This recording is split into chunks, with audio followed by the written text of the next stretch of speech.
Minsan po mas maganda dyan, may napanood po ako, konti lang po ang commission if naka-on po ads. Meron kasing advantage at disadvantage ang ads authorization. Ang advantage kapag naka-on ad authorization is ina-allowed natin si seller na i-run for boosting ang video natin, na hindi na kailangan pang hingiin ang codes natin at more chances na magka-sales ka.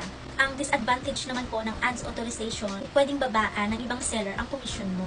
Dito na po pumapasok yung tinatawag nilang standard commission at shop ads commission.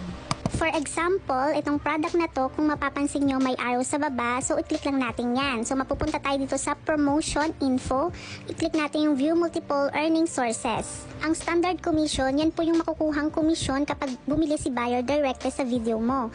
Once na na-run ni seller yung video mo into shop ads, mapapansin nyo, nag-iba na yung percentage ng commission. Dahil doon nila kinukuha yung budget. Kaset na po talaga yan or sinet na talaga yan ni seller para aware tayo na yan yung makukuha nating percentage na commission rate. Para sa akin mga may, malaking tulong po kapag naka-on ad authorization, lalo na sa mga baguhang affiliate at sa nagsisimula pa lang. Alam nyo ba, yan din yung sekreto ng mga successful na affiliate. Kahit na mababa yung percentage ng commission rate, once na nag-boom yan into shop ads, possible everyday na may pumapasok na sales.